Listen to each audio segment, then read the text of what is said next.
I cannot even breathe right now. Mm. I am genuinely, literally reeling from what we just watched. I mean, same. My heart rate is honestly still elevated. My hands are sweating. Yeah. And my heart is it is entirely broken. Yeah. Because we just watched an absolute titan of drag fall on the main stage this week. A literal legend. Just boom, gone. I am devastated. I was crying.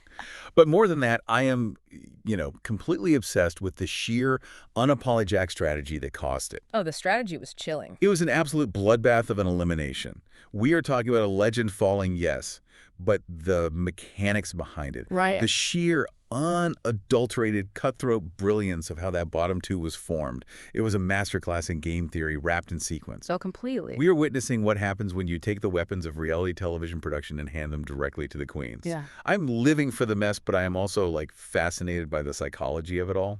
Babes, welcome back. We love you. We see you. And, babes, if you needed an excuse to wear sequins on a random day, this is it. Remember, babes?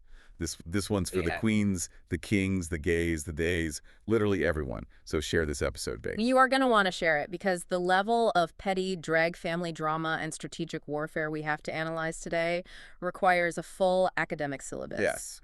We are talking about the prisoner's dilemma applied to drag royalty. Which is why, to properly cope with the emotional roller coaster we just witnessed, I have prepared something special. So to the Snark squad listening right now, picture this, okay? We have sparkling raspberry cosmos on deck. Oh, thank God. I'm talking fresh raspberries, muddled to absolute perfection. A dangerously heavy pour of premium vodka, please. Obviously. And just a whisper of cranberry for that gorgeous flush of color. Plus, edible glitter swirling violently in the glass, and a sugared rim that is just, giving absolute main stage energy. Cheers to you, cheers to the community, and cheers to every single person out there celebrating their authentic selves. Cheers, bestie, because I needed this cocktail the second that workroom siren went off. I mean, the aggressive amount of glitter in this glass is exactly what I need right now to medicate my my severe post-Pride blues. Oh, don't even get me started on the post-Pride blues. How did June fly by so incredibly fast? It was a blur. Right. I'm sitting here looking around, and I just miss the rainbow-filled energy everywhere. That specific feeling. Oh, I know exactly what you mean. It's like the streets suddenly look just a little less vibrant. The bass spilling out of the corner bars isn't vibrating in your chest anymore. Pride always leaves you feeling so inspired and so joyful and so filled with hope for our community. I get emotional just thinking about the sheer beauty of it all. You're always getting emotional. I know, I can't help it. It's this magical, protective bubble of acceptance, and then suddenly it's just July.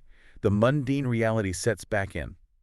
It is a harsh transition. I firmly believe it should legally require Pride-level energy every single month of the year. Congress needs to legislate mandatory sequin quotas and establish a minimum decibel level for Charli XCX on all public streets. Why are we going back to beige? Yeah, beige. Beige is a structural crime. We need neon. We need feathers. We need the unapologetic taking up of space to be a year-round mandate. I completely agree. But to keep the spirit alive and fight off the beige, we are already planning our summer recovery. I have to tell you all, we are hitting up drag bingo later this summer, and I honestly cannot wait. It's going to be iconic. Because if there is one universal truth, it is that there is literally nothing that a drag performer cannot elevate. Nothing. It's a scientifically proven phenomenon. You could have a queen reading a technical user manual from an air fryer and it would be riveting Emmy Award-winning television. Right. But calling out bingo numbers, it's infinitely more fun because of the crowd work. The shade they throw at the straight couples who wandered in and don't know the rules. Oh my God, yes. The impromptu, devastating roasts of anyone wearing cargo shorts, it's a high-wire act of insult comedy and community building. But I have to ask, do you think either of us has ever actually won a legitimate game of bingo in our lives? Absolutely not. Because I feel like every time we go, I am so captivated by the lip syncs and, fishing crumpled singles out of my purse for tips that I completely abandon my cards. You don't even look at them. I don't. B12 could be called 5 times in a row, and I'd be too busy crying over Whitney Houston reveal to notice I had a bingo. Oh, we have never won, and we will never win. Statistically, we are financially terrible at bingo. We really are. We are a liability to ourselves, but we are spiritually victorious every single time we go. We are there for the ambiance, the reads, and the illusion, not the $20 gift card to a chain restaurant. Yeah, exactly. Crap. Babes, we stand queens, kings, and everyone, everywhere. We love this community. We love that you're here, and we're so grateful you made this little corner of the internet feel so welcoming. It really is a special space we've cultivated. And speaking of special spaces, before we dive into the sheer psychological warfare of this week's television, we have to unpack our favorite Pride memories from June. Oh, I have so many. Because the contrast between the uncalculated joy of Pride and the highly calculated joy on the main stage is exactly what we need to explore today. Oh, my heart just swells thinking about it. Our weekend at New York Pride was just unforgettable. The atmosphere there is nothing quite like the concrete jungle just exploding with colors. It was a lot. It was amazing. The logistics of it all. Millions of people, the thumping house music vibrating through the pavement, the incredible sense of community where you can, like, lock eyes with a total stranger on a crowded subway platform and just know you share this profound, unbreakable history. The logistics alone of getting millions of gays to coordinate outfits in the suffocating humidity of a New York summer is nothing short of a miracle. It really is. The sheer volume of setting spray required to keep that city looking snatched could deplete the ozone layer. But the vibe was absolutely impeccable. It was chaotic, good energy. It was. And my absolute favorite, most heartwarming moment, the one that really cemented why this is my favorite summer tradition, was when we were just standing near the parade route. The sun was beating down, and this complete stranger, this beautiful, glowing, ethereal creature, covered head to toe in iridescent body shimmer, just locked onto me. Oh, I remember this. They ran over and aggressively hugged me, just wrapped me up. I was instantly covered in glitter. It transferred onto my cheek, my hair, my soul. You just can't manufacture that kind of pure, unadulterated joy. It was spontaneous and perfect. Yes, the glitter transfer was aggressive and unfortunately permanent.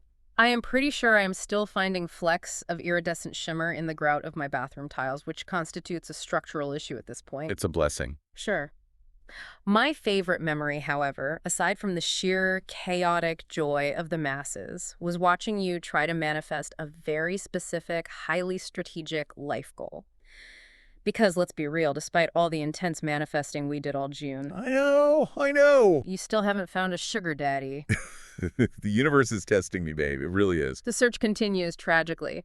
And I was running the analytics on this in real time. We wore the right outfits, we stood in the correct VIP sections, we projected the absolute perfect blend of expensive to maintain but fun at a charity gala energy. We did. We were optimized for acquisition. Did your millionaire soulmate just get stuck in parade traffic? Was his black SUV rerouted down 9th Avenue by a rogue float? He absolutely must have been. I mean, what other logical explanation could there be? I was practically glowing with availability and fiscal irresponsibility. Truly glowing. Next year, I am entirely changing the strategy. I am not waiting for traffic to clear. I am just going to accidentally wander onto a yacht. That's a solid plan. Right. I will simply trip and fall onto a teak wood deck with a cocktail already in my hand, looking confused but expensive. But, for now, great friends, gorgeous memories, and these fabulous cosmos are enough for me. It's a beautiful, sparkling consolation prize. But babes, enough about our own fabulous adventures. Let's head to the main stage because these queens are about to feed us. And feed us they did. But to understand the sheer magnitude of the feast, we have to meticulously set the stage. Because the structural shift in this week's challenge is paramount to understanding everything that went wrong and everything that went incredibly right. Oh, absolutely. The brackets have officially merged. The doors fly open. The top queens from all three isolated groups finally enter the workroom together. You could practically see the molecules in the air shifting. It was tense. The changing dynamics were instantly palpable. You have Dawn and Akuria strolling in from Bracket 1, establishing their territory. You have Crystal and Silky arriving from Bracket 2, and then the absolute juggernaut of Bracket 3 enters. The heavy hitters. Kennedy Davenport, Jasmine Kennedy, and Sam Starr. Right. A massive three-queen alliance that felt like an invading army. It felt like 4 or 5 queens because their collective energy was taking up the entire oxygen supply of the room. It wasn't just a reunion, it was like dumping a tank of highly aggressive betas into a fishbowl of guppies. Oh my God, there's the perfect analogy. Immediate, unspoken territorial warfare. Everyone is sizing each other up, doing that instantaneous, ruthless mental math. Okay, who did I beat on a previous season? Who has a bigger budget for runways than me? Who is a genuine threat to my crown? The workroom became the Yalta conference. It really did. And right as they are settling into these new, terrifyingly cramped political quarters, the siren goes on. The wild card reveal, I was screaming at my television.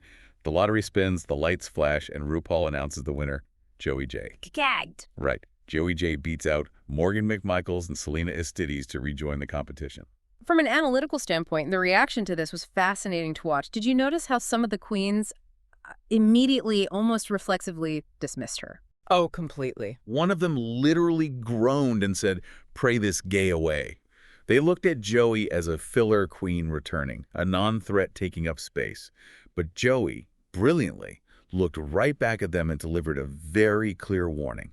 RuPaul and the producers chose her for a reason. Yes. Do not underestimate the explosive power of a queen who knows she is playing with house money and has absolutely nothing to lose. It made me so emotional.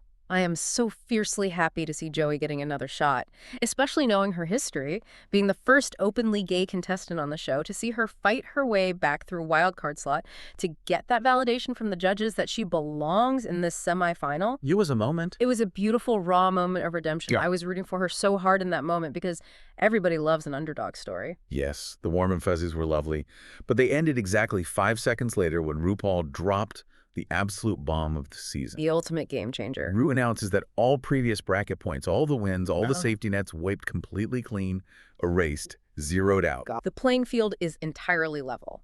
From this moment on, there is one single challenge winner per week who takes home a $10,000 tip.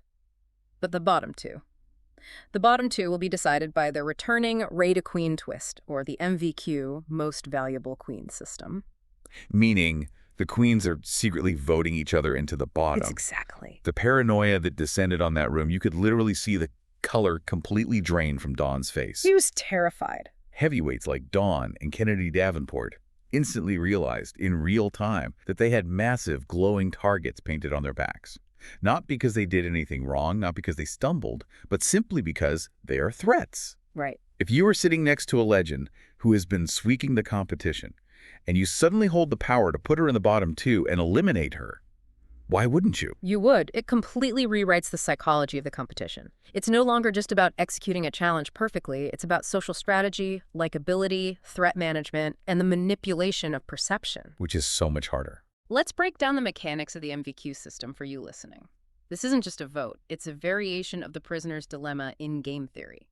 If all the queens vote honestly based on performance, the weakest link goes home.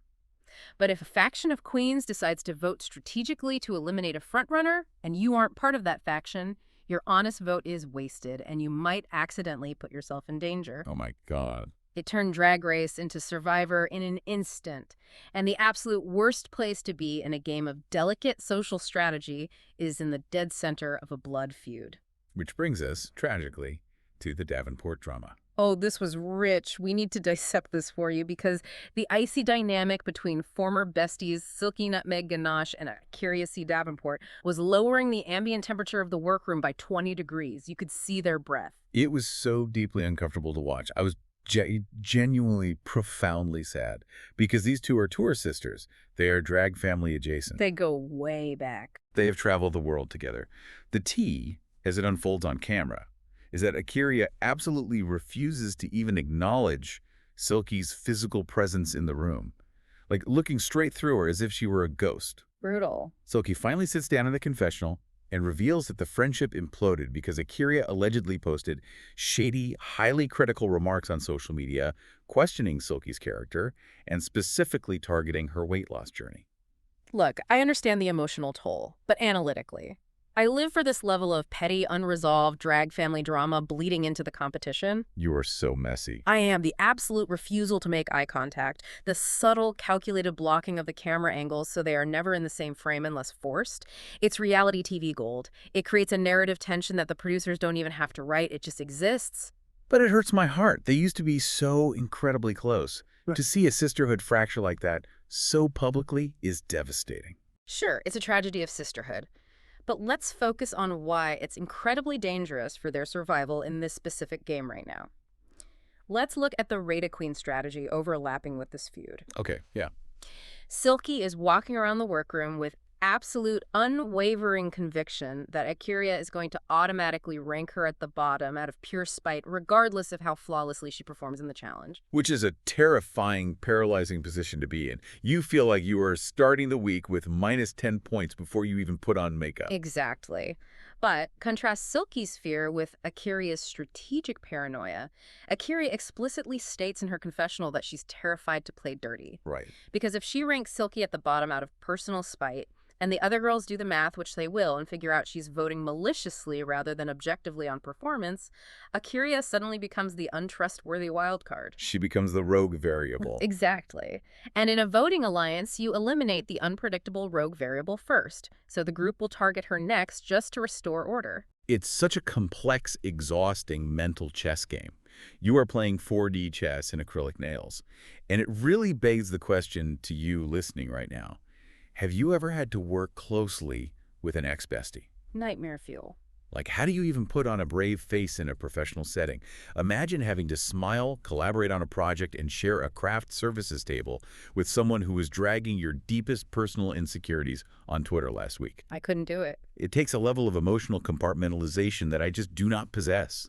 I would be locked in the bathroom stall trying until my lashes fell off. Oh, I wouldn't cry. I would be meticulously documenting their professional flaws in a color-coded spreadsheet and quietly forwarding it to human resources. You are terrifying. But that's just my survival tactic. And now let's pivot to the challenge itself. To survive this week and avoid the firing squad of their peers, RuPaul introduces the Tell Me Something Good story hour. The queens are tasked with delivering a live, comedic, heartwarming story, offering a life lesson to their younger selves. Which sounds lovely and easy on paper, but it requires such an intense level of vulnerability. You have to be funny, but you also have to bleed a little bit for the judges. And it requires immaculate comedic timing. To help them bridge that gap between trauma and comedy, they get a storytelling workshop with RuPaul and guest judge Evan Mulrooney. Yes. And Evan is a brilliant choice here because he is a masterclass in stand-up architecture and narrative structure. They all sit down around this big table, and right out of the gate, RuPaul triggers this impromptu mini reading exercise to get them loosened up and lower their defenses. Oh my God, the reads. It was absolute chaos. Ru asked them for their visceral first impressions of each other. Jasmine Kennedy looks dead at Sam Starr, doesn't miss a beat, and just blurts out, "Cousin Fur!" I gasped. I physically recoiled into my sofa cushions and then screamed with laughter. The sheer audacity, the hyper-specific geographical stereotyping, it was drag perfection. I literally fell off my couch. I was so wildly out of pocket. And then someone looks at Joey J across the table and just says, "Chicken feathers." Ha! Which is just absurdly funny because it makes absolutely zero sense, but perfectly captures Joey's chaotic aura. It really does. But the absolute highlight of the workshop for me was Jasmine just casually spinning this massive, elaborate cinematic lie. It was pathological, it was sociopathic, and it was brilliant. She starts telling this deeply earnest story about being at church, praying on her knees, crying, and this rugged Matthew McConaughey lookalike comes over, tilts her head up, and just gently kisses her on the chin as a blessing. I mean, what? RuPaul was cackling so hard she was practically sliding under the table. Jasmine knows exactly how to play to Ru's specific sense of absurdist humor. She understands the core assignment of Drag Race, which is make RuPaul laugh at all costs, reality be damned. But the most important, fundamentally crucial part of this workshop was Evan Mulrooney's advice to Silky. This was major. Silky has developed incredible self-awareness over her seasons. She openly admits to Evan that she is notoriously long-winded, that she tends to go on, wander down rabbit holes, and entirely lose the punchline. Which she does. Evan looks at her and gives the single best piece of advice for any storyteller, drag or otherwise. Do not embellish meaningless details. If the color of the car doesn't matter to the punchline, do not mention the car. Which is a huge breakthrough for Silky. Yeah. And as we see later, she really takes that note to heart. It was a beautiful moment of artistic growth. All right, let's head to the main stage. We have to passionately, rigorously debate these performances because the fan reactions online are absolute chaos right now, and I have very strong, unyielding opinions about how this shook out. I'm ready. Let's spill the tea on every single queen story. Let's start with our comeback queen, the wild card, Joey J. She gets up there and tells this fairy godmother story. She talks about her dad doing a magic trick where he disappeared for 34 years. which is a dark, heavy setup, but she makes it funny. She did. Then she transitions into this story about sneaking out to a gay club as a teenager, hitting on this gorgeous older woman named Desiree Matthews, only to find out from her mom later that Desiree used to be her roommate and literally changed Joey's diapers as a baby. The structure of the joke was mathematically perfect. The setup of the club, the twist of the identity, the callback to the diaper changing, excellent narrative economy. But the drama here, the real controversy, is how she delivered it. Oh boy, the soundboard. Joey used a physical soundboard on stage to elevate her set, hitting rim shots, playing crickets during intentional pauses, triggering laugh tracks.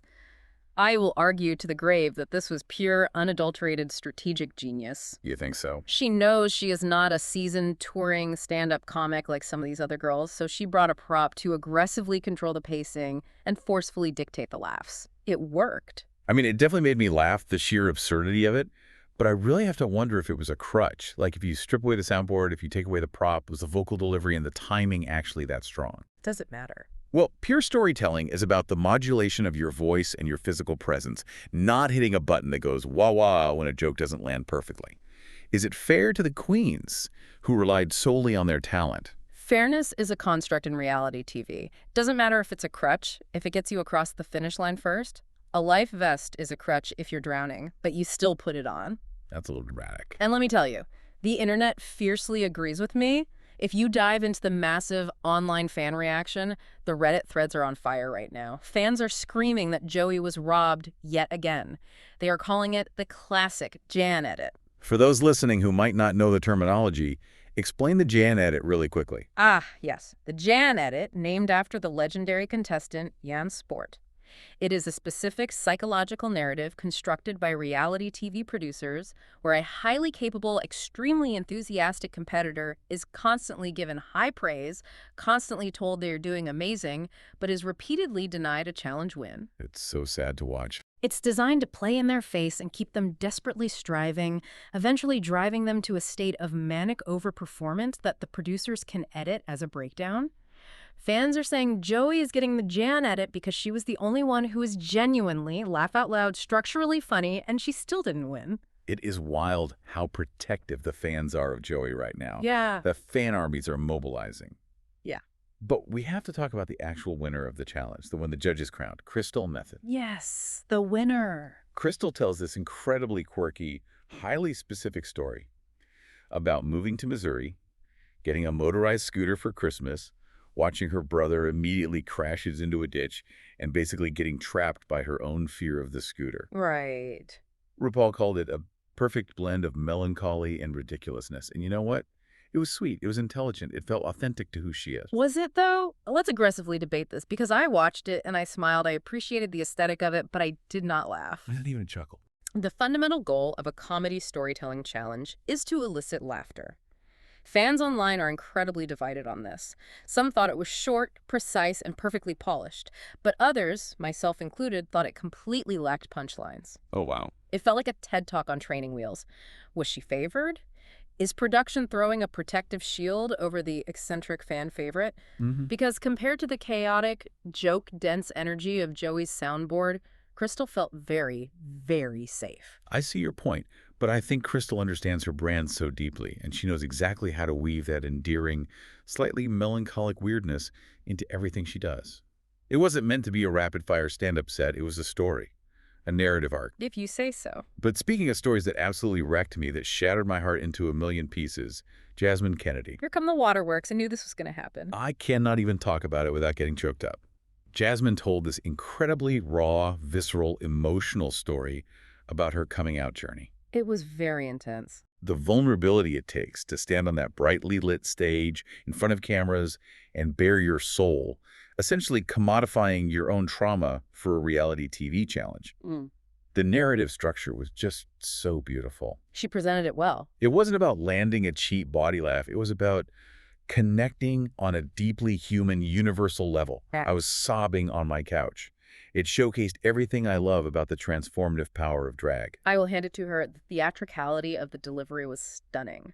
Jasmine is a performer through and through, down to her cellular level. She commands the stage with her posture alone. Even without traditional jokes, you couldn't look away from her. She held the audience hostage with her sincerity. Absolutely. But then we have Dawn, who took the exact opposite approach to storytelling. Dawn. Oh, Dawn.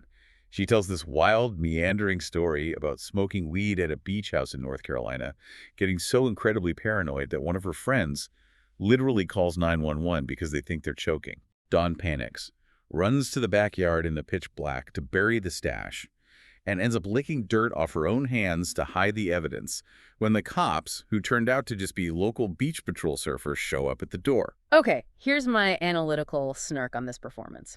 Some of the queens in the back were visibly cringing. You could see the secondhand embarrassment. It was a little rough. It was completely, fundamentally unfunny.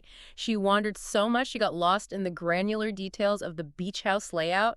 What was the punchline? That you licked dirt. I mean, that was funny to me. It lacked a cohesive structure.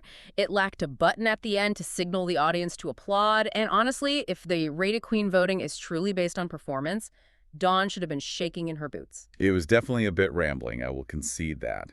But I want to defend Dawn for a second using a specific theory. Oh, this should be good. I think what Dawn was doing was a very intentional style of Gen Z anti-comedy. It's an absurdist, post-humor narrative style where the lack of a traditional punchline is the joke. You are giving her way too much credit. No, listen. It's about the cringe, the awkwardness, the hyperfixation on mundane details like licking dirt. It's a completely different comedic language that maybe RuPaul's generation just doesn't speak fluently. That is a very generous, highly academic defense for a story that just bombed. Anti-comedy still requires timing. Dawn just lost the plot.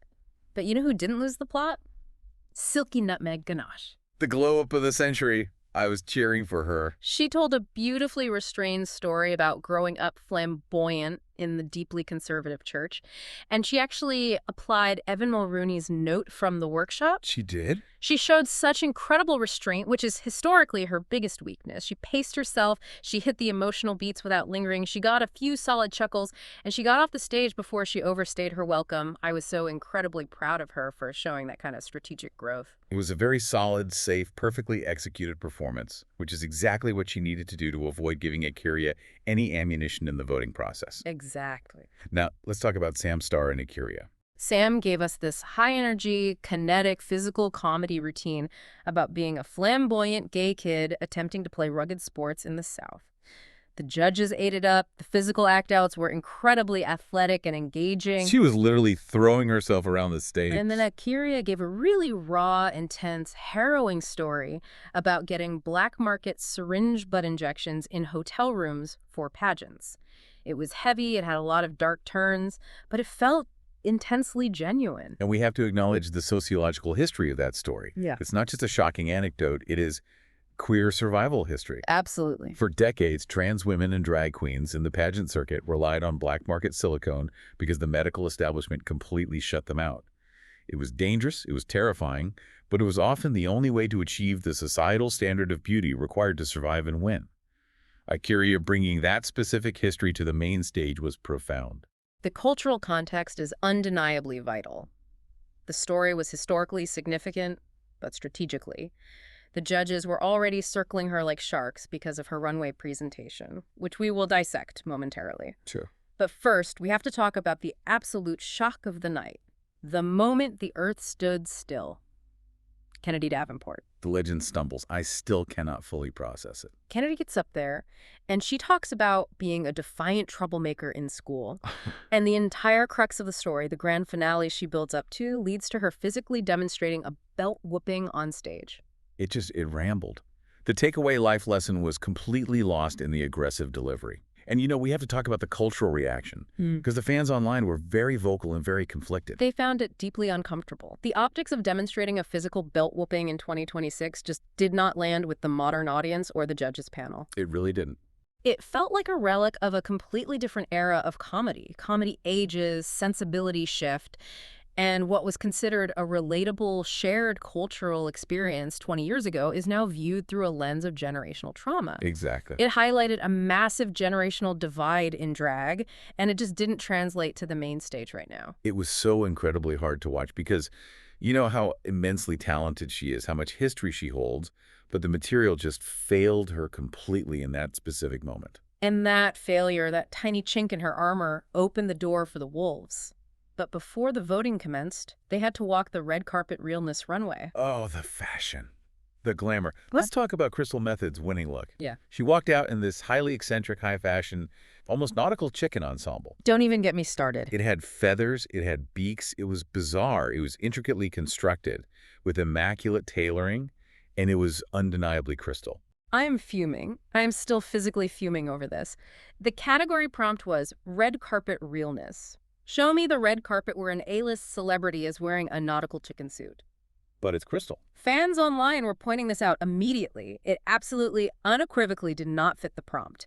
It's beautiful avant-garde art, yes, but if we are grading on category adherence, she failed the assignment. And yet she won the entire challenge. But the sheer art of it. You can't deny that when she walks out, you are utterly captivated. It was weird, it was elevated. Think about the Met Gala. The Met Gala is a costume party. People show up to the Met Gala, a literal red carpet dressed as chandeliers, as cats carrying replica heads of themselves. Crystal's look was high fashion camp. The storytelling was in the minute details, the construction was immaculate, and she presented it with such overwhelming confidence. She sold the garment. Sometimes the category prompt is just a suggestion if the execution is flawless enough. A suggestion. If I show up to a black tie, formal wedding, wearing a neoprene scuba suit, the execution doesn't matter. I am still ruining the wedding photos. Rules must mean something. Okay. Contrast Crystal's praise with the Curia, who received incredibly negative, nitpicky critiques for her runway presentation, which felt like the final nail in the coffin for her placement. Which leads us to the most tense, stomach-churning moment of the entire night. The Rady Queen betrayals. The queens cast their votes in secret. The mathematical results are tallied. And the bottom two are revealed, Kennedy Davenport and Acuria C. Davenport. A Davenport dynasty is forced to fight to the death. It is a Shakespearean tragedy. It was an absolute bloodbath. Do you think the girls explicitly conspired? Did they just take an easy, cowardly shot at a legend simply because Kennedy had one weak week? Absolutely they did. This is social strategy 101. If a powerhouse titan like Kennedy Davenport shows a single moment of weakness, you strike. You don't vote for Dawn, who you know you can easily beat in a lip sync next week. You vote for the biggest, most terrifying threat in the room, and you pray to the reality TV gods the other girls do the exact same math. It was a highly coordinated, unspoken takedown. A coup d'etat. And that coup led to one of the most phenomenal, earth-shattering lip syncs we have ever seen in the history of the franchise. The song, Nobody's Supposed to Be Here, the legendary Thunderpuss remix by Deborah Cox. An absolute holy grail gay anthem. Yes. For those who don't know your queer history, Thunderpuss, Barry Harris, and Chris Cox defined the circuit party sound of the late 90s and early 2000s. Their remixes have these aggressive, dramatic, sweeping build-ups that are mathematically engineered for drag queens to perform to. Engineered. A legendary track requires a legendary performance, and these two delivered an absolute masterclass. Play-by-play, let's break down the mechanics. Kennedy starts off giving you pure, distilled pageant emotion. She's planting her feet, giving face, telling the story of the lyrics, and then the Thunderpuss beat drops, and she executes this massive gravity-defying death drop, bounces up, and starts literally flopping like a fish on the stage in perfect syncopated rhythm. The sheer core strength and cardiovascular endurance required to execute that fish flop without breaking a rib is superhuman. Truly. But Acuria did not back down for a second. She's matching Kennedy's frenetic energy, serving pure, ferocious face, and then the ultimate weapon is deployed, the wig reveal. I screamed so loud my neighbors probably heard. She grabs her massive hair, rips it off, and underneath is another absolutely perfect, tightly styled wig. It was so Bibi Zahar-Benet. It was so iconic. It was the smartest, most calculated move she could have possibly made. When a drag queen reaches for her hair, you brace yourself for a bald cap or a messy, unpinned wig cap. But to reveal into absolute, sculpted perfection. That's everything. It shows preparation, foresight, and absolute nerve.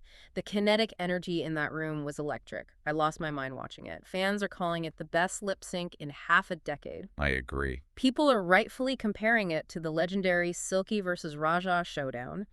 By the end of the grueling song, both Kennedy and Acuria were completely wrecked, gasping for breath, leaving everything on the floor. It was everything the art of drag is about. The passion, the fight, The resilience, but then the elimination. RuPaul saves Akira, and Kennedy Davenport, the Titan, is told to sashay away. A truly shocking elimination. Kennedy had never been eliminated like this before. It alters the entire fabric of the season. I am devastated, truly deeply devastated, to lose a pageant legend, someone who brings such excellence, polish, and rich history to the stage.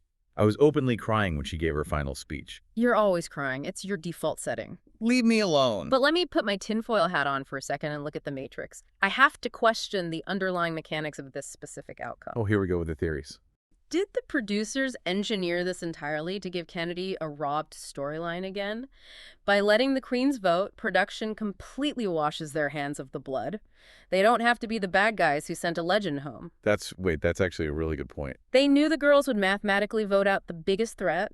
It creates a massive viral moment. It guarantees Kennedy an outpouring of fierce fan support and bookings, and it violently shakes up the complacent dynamic of the season. It's almost too perfect a narrative. It is a reality TV masterpiece, whether it was meticulously planned in a storyboard room or naturally occurred.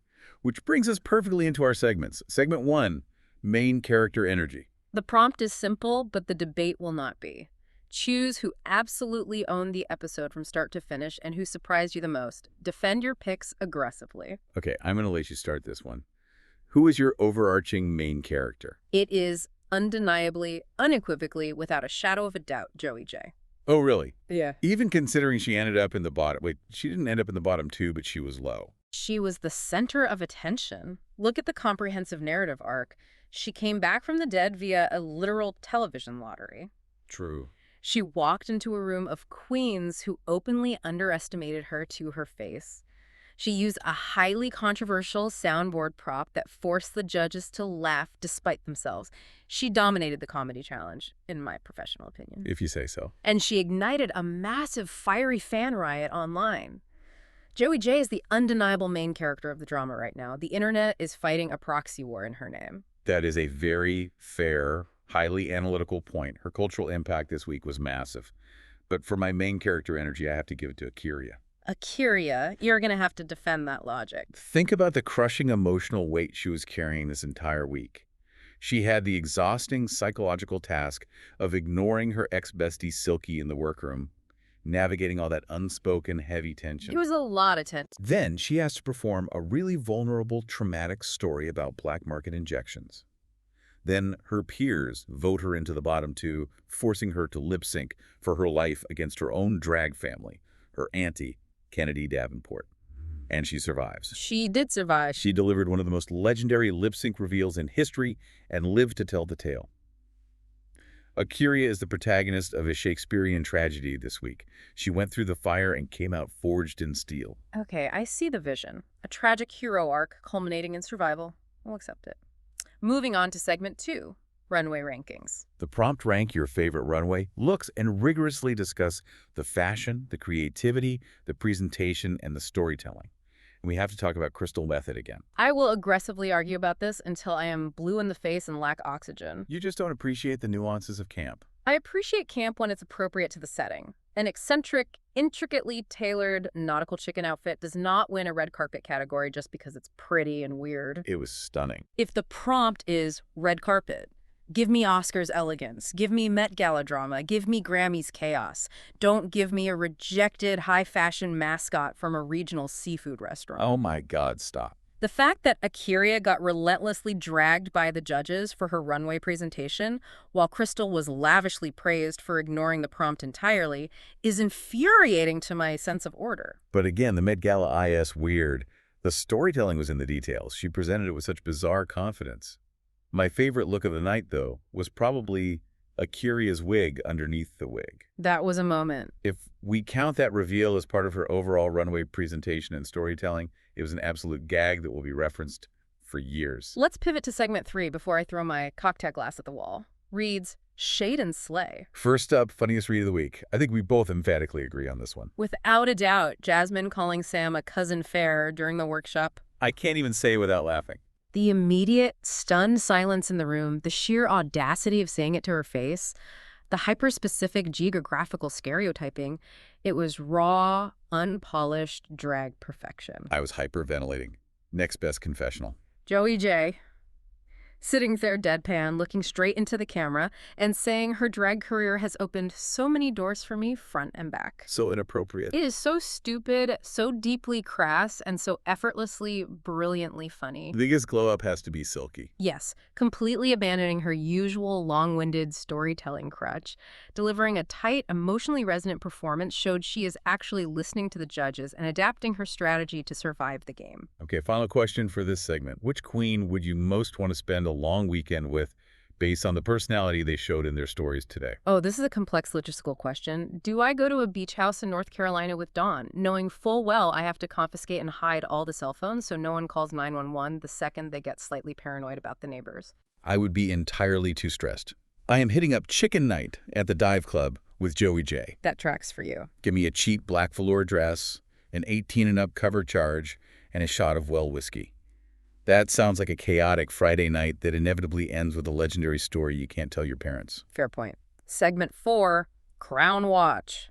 Time to lay our strategic cards on the table. We each need a current winner pick, a biggest dark horse, a queen we are legitimately worried about, and one bold, unhinged prediction for next week. Okay, you go first. Give me the analytics. My winner pick is Crystal Method. She clearly has the impenetrable producer armor right now. They love her weirdo genius, they love her narrative, and they are openly willing to bend the rigid runway categories to validate her art. She has the undeniable momentum to take it all. I can see that. My dark horse is Joey J. If she survives this robbed edit, if she doesn't crack under the pressure and the fans keep rallying, she could snap at the end and take the crown out of pure, unadulterated spite. I absolutely love a spike crown. It's the most powerful motivator. Queen I am worried about, Dawn. If she keeps rambling without structured punchlines, the Rada Queen system will eat her alive. The girls are actively looking for any justifiable excuse to vote a thread out, and she is giving them the ammunition. Poor Dawn. And my bold prediction. The Silky and Acuria feud is going to boil over next week. The silent treatment can only last so long in a pressure cooker. I predict a massive screaming match that results in one of them voting the other out directly, securing their own demise in the process. Oh, that is so dark and so likely. Okay, my winner pick is actually Acuria. Really? Surviving that traumatizing lip sync against her family gave her warrior energy. Yeah. She has the fire in her eyes now. She knows she can beat anyone. My dark horse is Silky. If she keeps playing this measured, mature, note-taking game, she could quietly sneak right into the finale while the loud girls fight. Not a bad theory. Worried about Jasmine. She gave a beautiful, traumatic story, but if the challenges shift back to heavy, structured comedy, she might struggle to find the punchlines. And my bold prediction, Joey J, wins next week's challenge using exclusively props, not a single spoken word. If that happens, I would genuinely riot. I would take to the streets. Babes, this has been an incredible recap. We have unpacked the psychology, the fashion, and the sheer betrayal of it all. But before we go, we want to hear from the Snark Squad. We have some critical questions for you. Yeah. What is your favorite Pride memory of this year? Drop it in the comments. Let's keep the joy going. And more importantly, which queen do you think truly stole the show today? Are you Team Joey's chaotic soundboard, or are you defending Team Crystal's nautical chicken couture? We need to know where you stand. And if you could attend one Drag Race challenge in person, sit right there in the studio audience and feel the tension, which would it be? Snatch Game, the Rusical, the Reading Challenge, let us know. But remember, it leaves you wondering in an era where queens have to be hyper-aware of their brand, the fans, and the ruthless Rada Queen algorithms. Is it even mathematically possible to have authentic, uncalculated drag on television anymore? Think about it. That is the question of the season. Thank you everyone so much for listening. Remind yourself to subscribe, leave a 5-star review, and share this episode, babes. Share it with another fabulous person in your life. It helps us keep the cosmos flowing and the snark going. Stay fabulous, stay fearless, and we'll see you on the Snark side.